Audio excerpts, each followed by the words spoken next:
Baik, Assalamualaikum warahmatullahi wabarakatuh. Perkenalkan, kami dari kelompok 2. Pada kesempatan kali ini, kami akan menampilkan hasil kerja diskusi kami, yakni mengenai generate and test. Sebelumnya, ini merupakan anggota dari kelompok kami, dan saya sendiri atas nama Fikri Nataduria Maulana dengan NIM D121211033. Baik, yang pertama ialah searching method. Searching method ini dapat kita bagi atas dua. Yang pertama adalah uninformed atau blind search. Blind search atau uninformed search ini sendiri ialah sebuah algoritma searching yang dimana ini tidak memerlukan informasi awal mengenai goal state. Algoritma searching yang tergolong blind search ini memiliki sifat brute yang dimana pencarian menguji seluruh kemungkinan yang ada untuk menemukan solusi. Metode ini sendiri dapat kita bagi menjadi beberapa, seperti breadth first search, uninformed cost search, depth first search, interactive deepening depth first search, and bidirectional search. Yang kedua adalah informed atau heuristic search. Heuristic search atau informed search ini sendiri ialah sebuah algoritma searching yang mengandalkan informasi yang dimiliki. Di dalam heuristic search ini, suatu informasi diberikan sehingga proses pencarian yang baru akan dihasilkan. Algoritma searching yang tergolong di dalam heuristic search ini cenderung lebih efisien dibanding dengan blind search, namun mengorbankan completeness dari output yang ada. Contoh dari heuristic search ini ialah generate and test, greedy, dan A bintang search. Baik, mungkin itu sekian dari saya. Selanjutnya akan dilanjutkan oleh teman kelompok saya. Oke, terima kasih. Halo semua, perkenalkan saya Nisa Fatana Zalulia dengan NIM D121211002. Jadi saya akan melanjutkan penjelasan mengenai teknik generate and test. Namun sebelumnya seperti yang kita ketahui dalam kecerdasan buatan, teknik pencarian dan pelacakan merupakan hal yang sangat penting untuk mendukung kesuksesan sebuah sistem. Algoritma pencarian merupakan algoritma yang menerima sebuah masalah dan kemudian akan menghasilkan sebuah solusi untuk menyelesaikan masalah tersebut. Jadi salah satu teknik pencarian adalah generate and test. Metode generate and test. Metode ini merupakan metode paling sederhana dalam pencarian heuristik. Dan metode ini menjamin akan menemukan solusi jika pembangkitan sebuah solusi, a possible solution, dikerjakan secara sistematis. Seperti dengan namanya, metode ini memiliki dua prosedur penting. Yang pertama yaitu generate, di mana akan dibangkitkan segala kemungkinan solusi, dan kemudian yang kedua ada test atau pengujian terhadap solusi-solusi yang telah dibangkitkan sebelumnya. Lalu, kaidah depth first search, DFS, dan fungsi heuristik. Pada kasus penggunaan memori yang sedikit, kaidah DFS berfungsi sebagai pembangkit dan fungsi heuristik berfungsi sebagai prosedur tes. Ada dua pendekatan untuk pembangkitan solusi. Yang pertama, membangkitkan segala solusi yang mungkin secara lengkap dan membangkitkan solusi secara acak. Untuk kasus yang lebih simpel dan mungkin tidak sulit, akan mudah untuk membangkitkan segala solusi yang mungkin secara lengkap. Namun, jika ada kasus yang solusinya kemungkinan ribuan, maka akan lebih baik untuk membangkitkan solusi secara acak untuk kemudian dites satu dan diketahui apakah diterima atau tidak. Jadi, dua pendekatan ini bisa digunakan dengan mempertimbangkan kasus yang ada. Mungkin itu dari saya. Penjelasan selanjutnya akan dilanjutkan oleh teman kelompok saya. Terima kasih. Baik, perkenalkan nama saya Kaisar Resita Etsuko dengan NIM D121211027. Nah, di sini saya akan menjelaskan mengenai problem representation atau representasi masalah. Nah, untuk contoh kasus yang akan kami ambil yaitu kasus Menara Hanoi. Menara Hanoi merupakan salah satu di antara berbagai teka-teki dalam matematika yang ditemukan oleh Edouard Lucas, ahli matematika Prancis di tahun 1883. Untuk ruang keadaan pada kasus ini menggunakan 3 tiang, yaitu tiang A, B, dan C, serta 3 cakram, yaitu cakram merah yang disimbolkan dengan huruf M, cakram kuning dengan huruf K, dan juga cakram hijau dengan huruf H. Untuk keadaan awal atau initial state, semua cakram baik cakram merah, kuning maupun hijau berada pada tiang A. Dan untuk goal state-nya atau keadaan akhirnya, semua cakram yang berada pada tiang A tadi kita pindahkan ke tiang C. Oke, selanjutnya set of rules atau kumpulan aturan yang dimana kita harus memenuhi untuk menyelesaikan masalah pada kasus Menara Hanoi. Oke, yang pertama, hanya satu cakram yang boleh dipindahkan dalam satu waktu.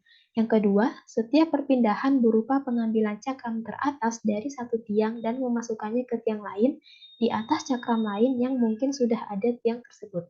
Dan yang ketiga, tidak boleh meletakkan cakram di atas cakram lain yang lebih kecil. Nah, selanjutnya pada tabel yang terlihat di atas ini terdapat urutan-urutan peristiwa yang memungkinkan untuk kita mencapai goal state-nya. Total ada 27 peristiwa. Nah, yang pertama, semua cakram baik merah, kuning maupun hijau berada pada tiang A. Yang kedua, dengan kondisi tiang B tidak memiliki cakram, maka cakram hijau bisa dipindahkan ke tiang B. Kondisi yang ketiga, tiang C tidak memiliki cakram apapun, maka cakram hijau bisa pindah ke tiang C, begitupun urutan-urutan peristiwa yang lainnya. Nah, oke, pada kasus kami, goal state-nya berada pada kondisi yang ke-27, yang dimana semua cakram, baik cakram merah, kuning, hijau, sudah berada pada tiang C. Nah, selanjutnya representasi pengetahuan. Di sini kami mengekspresikan pengetahuan untuk menyelesaikan masalah pada kasus Menara Hanoi. Nah, yang dimana di sini terlihat pada note 1 itu berisi initial state atau keadaan awal, yang dimana semua cakram berada pada tiang A, dan goal state-nya berada pada note yang ke-27, di mana semua cakram telah berada pada tiang C. Nah, untuk pada representasi pengetahuan ini, kami menggunakan metode tree atau pohon. Nah, yang dimana contohnya ini note 1, di sini bisa bercabang lagi memiliki dua cabang, yaitu note 2 dan 3. Begitupun juga note 2 bercabang lagi menciptakan note 4. Note 4 memiliki cabang lagi menciptakan note 6 dan 7. Begitupun note-note yang lain, baik note 5, note 3, dan yang lain sebagainya. Nah, oke, untuk penyelesaian masalah pada kasus Menara Hanoi akan dijelaskan oleh teman saya yang lain. Bagaimana sih kita bisa mencapai goal state secara efisien dan untuk kelompok kami akan menggunakan penyelesaian secara heuristik. Oke, sekian dari saya. Wassalamualaikum warahmatullahi wabarakatuh. Baik, selanjutnya saya akan memaparkan solusi dari masalah yang sudah direpresentasikan oleh teman saya sebelumnya. Sebelum itu, perkenalkan saya Andi Firmawan dengan NIM D121211025. Di sini kelompok kami menggunakan kasus Menara Hanoi. Jadi keadaan awal dari Menara Hanoi ini, semua cakram merah, kuning, hijau itu berada di tiang A. Dan keadaan akhir yang ingin dicapai, semua cakram itu berada di tiang C. Namun dalam prosesnya ada beberapa aturan yang harus diperhatikan, yaitu hanya satu cakram yang boleh dipindahkan dalam satu waktu. Kemudian hanya cakram teratas dari suatu tiang yang dapat dipindahkan ke tiang lain, yang mungkin sudah ada cakram lain di tiang tersebut. Dan aturan terakhir, tidak boleh meletakkan cakram di atas cakram lain yang lebih kecil. Kemudian lanjut untuk solusinya. Untuk solusinya sendiri ada 8 urutan. Untuk urutan yang pertama, sesuai dengan aturan 1, semua cakram berada di tiang A. Dan untuk tiang B dan tiang C itu kosong. Kemudian selanjutnya, dengan menggunakan aturan ketiga, cakram hijau dipindahkan dari tiang A ke tiang C. Seperti itu. Maka tiang A sekarang hanya berisi dua cakram, yaitu cakram merah dan cakram kuning. Sedangkan cakram hijau berada di tiang C. Selanjutnya, urutan ketiga, dengan menggunakan aturan kelima, cakram kuning dipindahkan dari tiang A ke tiang B. Seperti itu. Dan di tiang A hanya tersisa cakram merah. Selanjutnya, dengan menggunakan aturan ke-9, cakram hijau yang sebelumnya di tiang C dipindahkan ke tiang B di atas cakram kuning. Kemudian selanjutnya dengan menggunakan aturan ke-11, cakram merah dipindahkan dari tiang A ke tiang C. Maka sekarang tiang A kosong. Selanjutnya, dengan menggunakan aturan ke-15, cakram hijau dipindahkan dari tiang B ke tiang A. Maka sekarang hanya cakram kuning yang berada di tiang B dan hanya cakram merah yang berada di tiang C. Untuk selanjutnya, dengan menggunakan aturan ke-19, cakram kuning dipindahkan dari tiang B ke tiang C di atas cakram merah. Kemudian untuk yang terakhir, dengan melakukan aturan ke-27, cakram hijau dipindahkan dari tiang A ke tiang C di atas cakram merah dan cakram kuning. Jadi sekarang semua cakram sudah dipindahkan dari tiang A ke tiang C sesuai dengan aturan yang berlaku dan sudah sampai dengan keadaan akhir yang ingin dicapai. Maka saya rasa itulah solusi yang kelompok kami berikan terhadap kasus menara Hanoi ini. Mungkin itu saja penjelasan dari saya. Untuk penjelasan selanjutnya akan dilanjutkan oleh teman saya. Terima kasih. Okay, guys, let's move to the next section, and it's about completeness in the generating and testing method.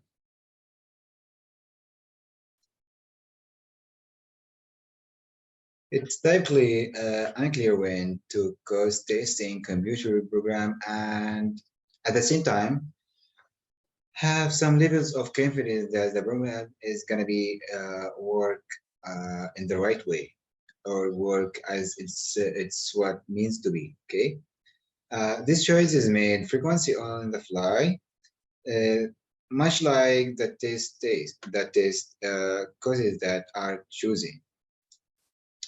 There are several methods for producing test data that are explained. The defining all classes of frequently occurring software errors relies on error-based techniques. There are videos tests that are specially made to check for certain sources of problems in a software.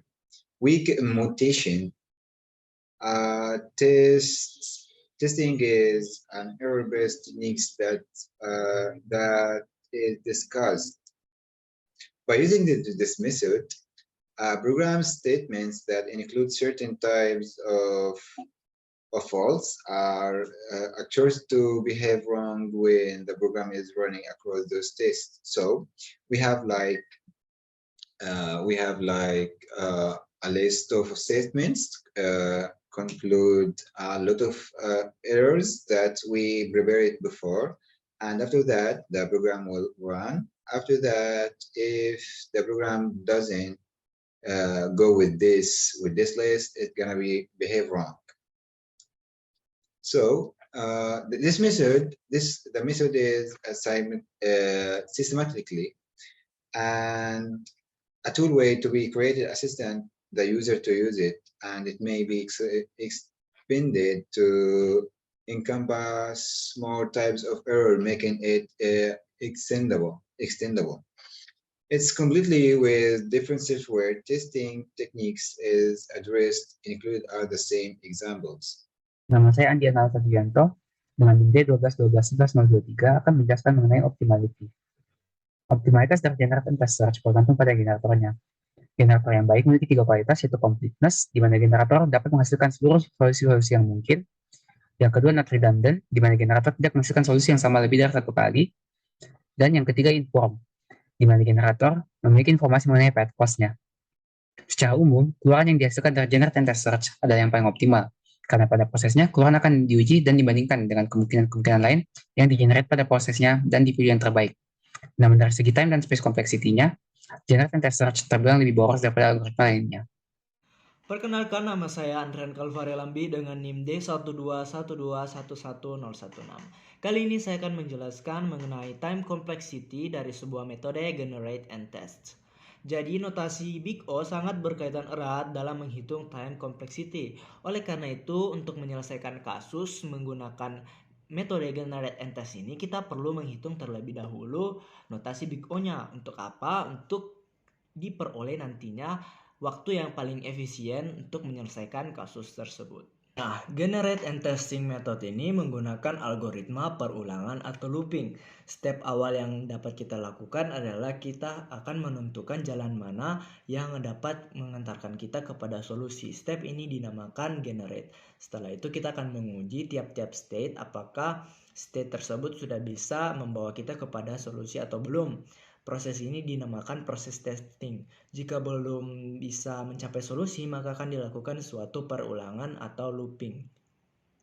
Jika solusi sudah ditemukan, maka otomatis algoritma akan berhenti. Dalam menghitung algoritma menggunakan metode looping ini, kita dapat menghitung time complexity-nya menggunakan notasi Big O. Notasi Big O untuk menghitung algoritma atau program yang menggunakan generate and testing method adalah O B pangkat M. Saya ambil contoh, dapat kita lihat pada pohon penyelesaian yang ada di dalam slide. B ini merupakan level dari graf algoritma. Nah, bisa dilihat jika state A itu merupakan level pertama, state B, D, dan E itu merupakan level kedua, dan di bawahnya itu level ketiga, dan seterusnya. Dan bisa kita lihat kalau M itu adalah average percabangan dari setiap level. Jadi contohnya untuk level pertama itu ada 1 percabangan. Untuk level kedua ada 3 percabangan yaitu B, D, dan E. Dan kemudian di bawahnya itu level ketiga ada 5 percabangan yaitu C, D, C, B, dan D. Begitupun seterusnya ke bawah. Sehingga dapat ditentukan kalau notasi Big O dari pohon penyelesaian tersebut adalah O, B pangkat M. Assalamualaikum warahmatullahi wabarakatuh. Perkenalkan, nama saya Aida Zulfadila Suwardi dengan NIM D121211037 akan menjelaskan materi tentang space complexity. Space complexity artinya seberapa besar memori yang akan kita gunakan untuk menjalankan suatu algoritma dalam menjalankan suatu operasi. Generate and testing method merupakan algoritma yang menggunakan perulangan atau looping. Dalam menentukan space complexity-nya, kita akan menyelesaikan nodes secara berurutan dan kita akan menyimpan cabang dari setiap node sehingga ketika kita kembali ke node awal setelah mengunjungi semua node yang ada di bawah, kita akan tahu cabang mana yang akan dijelajahi selanjutnya. Dalam hal ini, kita akan memisalkan dengan B adalah faktor dari percabangan pohon dan M adalah panjang maksimum jalur apapun dalam ruang keadaan. Namun, kita harus menyimpan B node ekstra untuk setiap M node yang lebih jauh. Maka dari itu, space complexity yang digunakan yaitu O dalam kurung BM. Terima kasih. Sekian dari saya. Wassalamualaikum warahmatullahi wabarakatuh. Baik, perkenalkan saya Muhammad Herul Sahar dengan NIM D121111011. Jadi saya akan menjelaskan terkait dengan topologi. Topologi dapat kita artikan sebagai suatu cara menghubungkan satu node ke node-node yang lainnya sehingga terbentuk suatu graf ataupun tree. Nah, pada kasus menara Hanoi dengan 3 aturan tadi, yaitu yang pertama adalah hanya satu cakram yang boleh dipindahkan dalam satu waktu, dan yang kedua adalah setiap perpindahan berupa pengambilan cakram teratas dari satu tiang dan memasukkannya ke tiang lain di atas cakram lain yang mungkin sudah ada di tiang tersebut. Dan yang ketiga adalah tidak boleh meletakkan cakram di atas cakram lain yang lebih kecil. Dari aturan ini, kita bisa melihat bahwasanya dari setiap satu node itu akan terhubung ke 2 node lainnya. Namun pada penjelasan di PPT kali ini hanya menggambarkan rangkaian node yang saling terhubung dari titik awal ke titik akhir daripada menara Hanoi. Yang pertama adalah node paling atas, yaitu di mana semua cakram yaitu merah, kuning, hijau berada pada tiang pertama, dan tiang kedua dan ketiga itu kosong. Ini ada 2 pilihan cara. Yang pertama adalah di mana pada tiang 1 itu terdapat cakram merah dan kuning, pada tiang kedua itu kosong, dan tiang ketiga itu terdapat cakram hijau, di mana hal ini akan terjadi ketika kita memindahkan cakram hijau dari tiang satu ke tiang yang ketiga. Kemudian cara yang kedua adalah di tiang pertama itu terdapat cakram merah dan kuning, kemudian di tiang kedua terdapat cakram hijau, dan di tiang ketiga kosong, di mana cara ini dapat dilakukan dengan memindahkan cakram hijau dari tiang pertama ke tiang kedua. Nah, selanjutnya pada jalur sebelah kiri, di mana yang di tiang pertama terdapat dua cakram, yaitu merah dan kuning, kemudian tiang kedua kosong, dan tiang ketiga terdapat cakram hijau. Ini sebenarnya bisa ada dua pilihan kondisi selanjutnya. Yang pertama, sebagaimana yang ditampilkan, yaitu cakram merah berada di tiang pertama, cakram kuning berada di tiang kedua, dan cakram hijau berada di tiang ketiga. Hal ini dilakukan dengan menggeser cakram kuning yang berada pada tiang pertama ke tiang kedua. Nah, kondisi lainnya ini bisa terjadi dengan memindahkan cakram hijau pada tiang ketiga ke tiang kedua. Namun, hasil daripada cara ini akan menghasilkan di tiang pertama itu terdapat cakram merah dan kuning, kemudian di tiang kedua terdapat cakram hijau, dan di tiang ketiga terdapat 0 cakram atau kosong. Nah, hasil ini sama dengan pilihan kedua pada proses pertama tadi, sehingga di sini tidak digambarkan. Kemudian dengan mengikuti langkah-langkah dan step-step sesuai dengan yang ada di bagian solusi, maka kita akan menghasilkan solusi yang pertama. Ini di semua cakram itu berpindah dari tiang pertama ke tiang ketiga. Nah, ini dapat terjadi dengan 7 step, ataupun dapat pula terjadi dengan 13 step. Nah, kemudian solusi lainnya itu semua cakram yang berada pada tiang pertama itu berpindah pada tiang kedua, menjadi di tiang kedua terdapat 3 cakram, yaitu merah, kuning, hijau, dan di tiang pertama dan ketiga itu kosong. Nah, ini juga sama dengan solusi yang pertama tadi, di mana ini dapat terselesaikan dengan 7 step, ataupun 3 ataupun 13 step. Nah, mungkin akan terdapat masih banyak solusi lagi dengan banyak step-step yang dimanipulasi, tapi tetap mengikuti daripada beberapa step yang sudah ada di sini. Nah, mungkin sekian dari saya terkait dengan materi topologi ini. Assalamualaikum warahmatullahi wabarakatuh. Perkenalkan, nama saya Narfiza Syahrani dengan NIM 121211021 yang akan memaparkan materi mengenai heuristik model dari Tower of Hanoi. Seperti yang kita ketahui, heuristik itu merupakan algoritma searching yang mengandalkan informasi yang dimiliki mengenai goal state. Jadi kita mencari jarak antara initial state-nya atau state awalnya dengan goal state-nya. Metode heuristik ini memerlukan waktu dalam proses pencariannya, karena kita perlu mencari semua kemungkinan terlebih dahulu sebelum kita melakukan pengujian terhadap kasus yang kita bahas. Yang kalian lihat di sini, ini merupakan ruang keadaan atau state space dari Tower of Hanoi itu sendiri. Poin dari heuristik ini, kita itu mencari jalur yang memiliki kemungkinan sukses paling besar dan mengesampingkan usaha-usaha yang tidak perlu serta yang memboros waktu. Jadi kita mencari jalur yang paling efisien dalam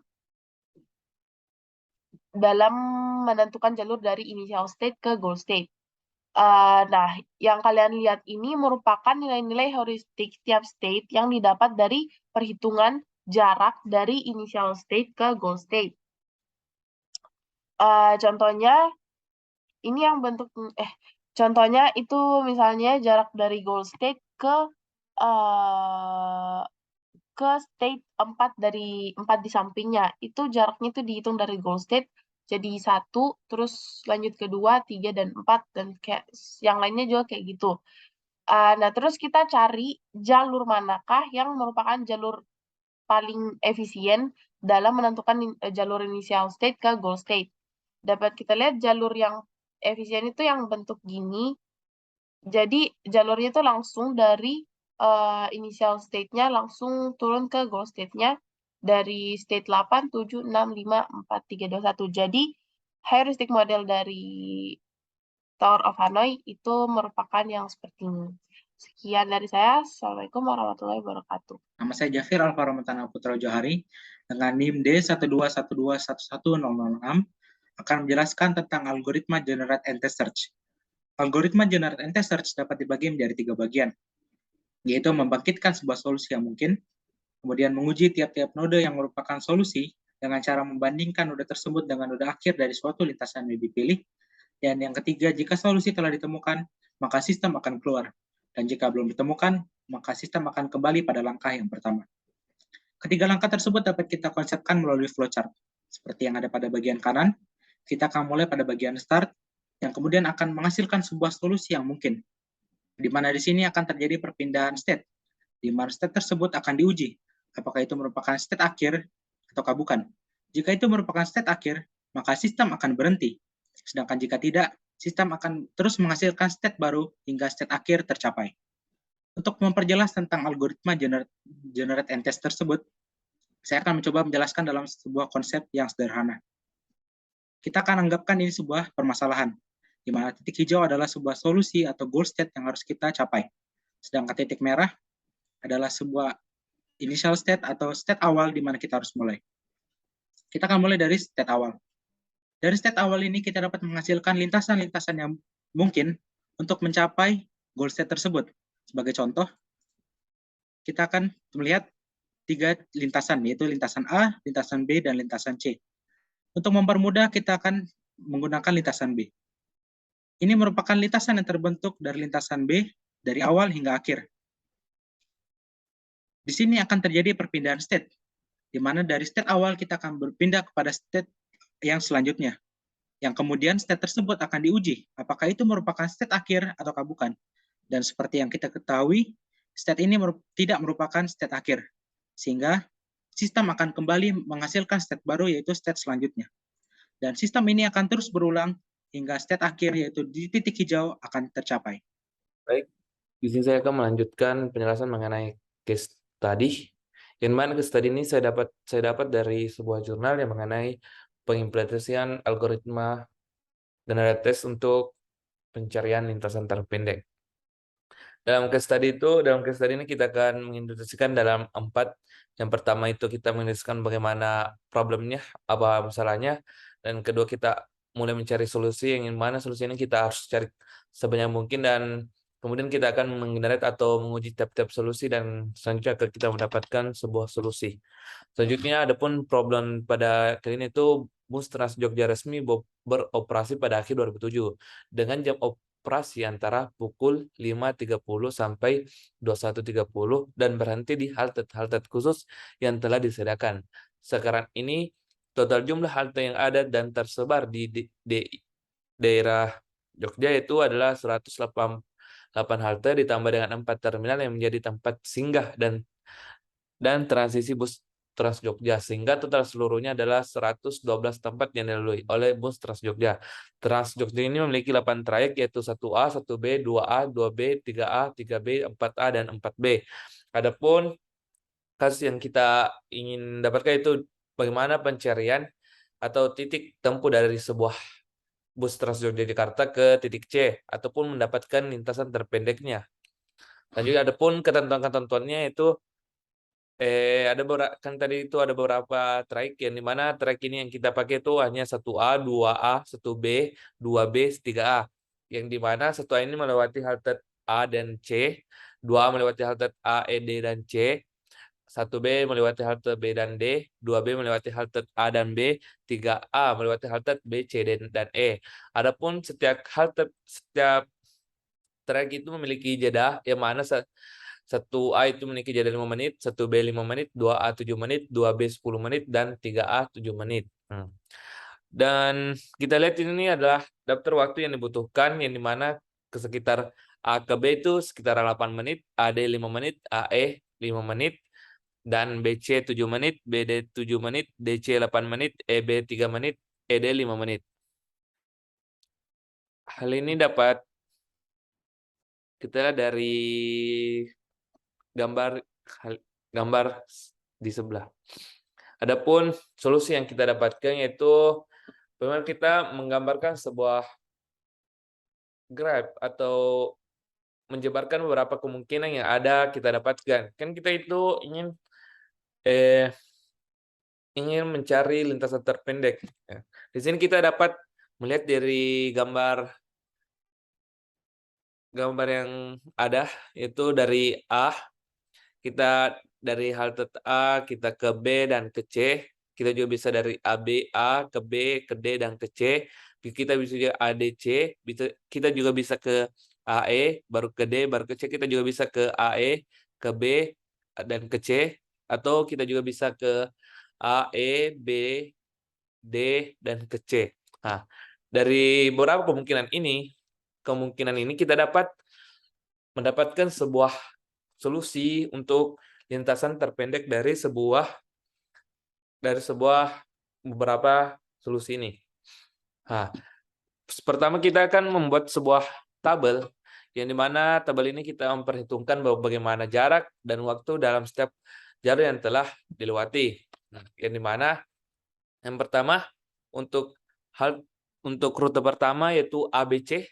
Nah, adapun panjang rutenya 11 dan rute yang terpilih yaitu ABC dan panjang rutenya adalah 11. Adapun rute selanjutnya itu ABDC dengan panjang 17. Dan rute yang terpilih itu ABC dengan panjang 10. Dan beberapa ini adalah kita lihat ini adalah beberapa rute yang memungkinkan. Dan ini pun rute yang akan kita pilih karena memiliki panjang rute yang sedikit. Di samping ini pun kita dapatkan kita mencari dengan pencarian dengan menggunakan waktu, kan ini sebenarnya dengan jarak ini dengan waktu. Sekitar kita kalau dari A, B, dan ke C yaitu sekitar 15 menit karena kita lihat dari daftar waktu yang dibutuhkan itu sekitar A ke B itu 15 menit dan B ke C itu 7 menit, tambah itu ada 15 menit. Hal yang dapat kita lihat dan adapun rute yang kita pilih yaitu ABC, dan ADC. Dari tabel pertama kita temukan rute yang terpendek dan yang kita lihat sini adalah yang kita pilih adalah ADC karena rute ini hanya memiliki panjang atau jarak yaitu 10 km dan adapun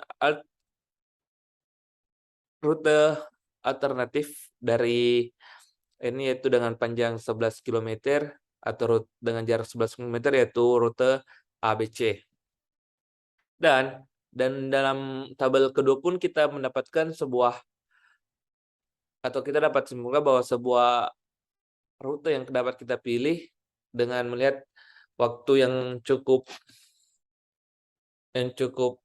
sedikit yaitu pada rute ADC, adapun rute alternatifnya itu pada rute ABC.